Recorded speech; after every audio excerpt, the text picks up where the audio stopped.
Hey guys, so I've been out and about doing a bunch of stuff, but I saw something that came across one of my news feed about the Food and Drug Administration has pulled inspectors from China amid the rapidly spreading coronavirus and has warned Americans might face shortages of critical medical products, including drugs, if the outbreak persists.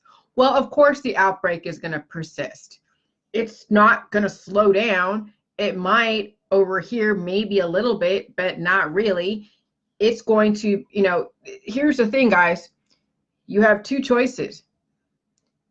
You stock up on your medication and hope that you have enough medication to see you through this craziness, or you heal on the J juice. I don't know to what extent medication keeps people alive. I don't know. I don't know if it's an addiction or if it's actually something that people have to have, or they think they have to have it, and when their body doesn't get it, they go into withdrawals, but it's not exactly going to kill them, but they think that pain and not having medication is going to kill them. But I don't want to be that kind of person to say don't take your medication. But when you are forced in a situation to where you don't have any more medication, and now either you think you're going to die or you go and try to heal. I mean, you only have two choices. Your perception that you are needing that medication, or you try to heal. Those are the only two options. We have been so spoiled into having these shortcuts, these intermediaries that keep us alive or keep us in the perception that we are alive because we have these things.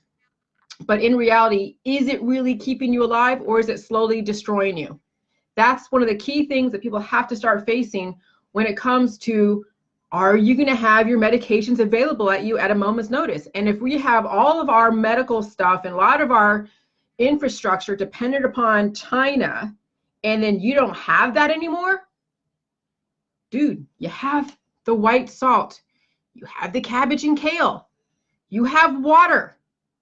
Now you got to face the demons. You got to face everything that you've done wrong to yourself and to your body, and you actually have to heal.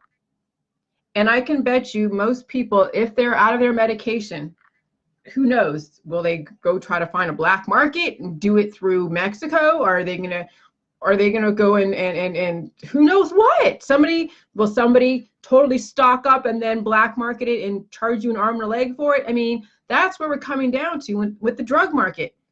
When there's no drugs that are easily available, then it becomes a hot commodity, and then people start doing desperate, stupid things. Okay? So you have to really look at, this is not just, okay, the Jilly Juice world, we're kind of in our own little, bubble. I mean, this is going to affect your friends and family. Now, I don't want to be like this alarmist, but you have to know what your alternatives are. Do you have backup plans for any of your medication? We've been so spoiled with just in time, and everything is right there. Whenever you're out of your prescription, you go order more. What happens if there's no more to order, or it's on hiatus? And some of you have friends and family, some of you have husbands and wives that you depend upon that are on these medications. And then even though they probably could survive without them, but they'll go through a withdrawal process and they could probably heal without them, they're not going to think that, because remember, they're addicted to the perception that it's doing something for them, or their body's addicted to it and they don't want to go through the withdrawals. Okay? And that's the reality that we live in. The perception that these drugs and things are doing something for us, when actuality it's an addiction, and it's a perception, and it's slowly killing people as you're watching them degrade year by year by year. But you can't tell them that, especially if they expect to die, if they think that death is something that's supposed to happen. So, some of these alerts that I'm seeing that go across my newsfeed is something that you must consider, your friends and family must consider. And, thank God that the Jilly Juice is here, but you're going to have to heal, and it's going to be painful, especially those that are very addicted to their thyroid medication, their diabetes medication, who knows what else.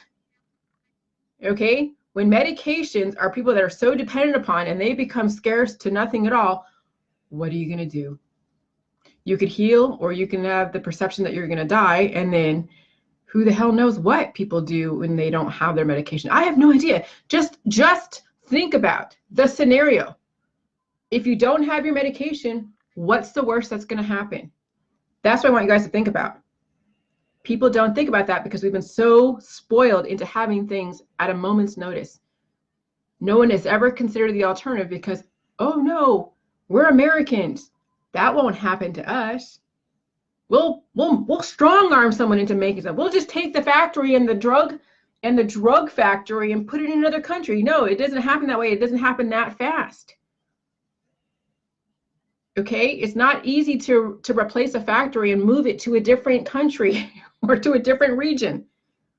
There are so many other things that are involved. So if anything, if any question you have to ask yourself, those that are not in the JJs and you're dependent upon medication, what are you going to do when you don't have access to your medication anymore for whatever reason?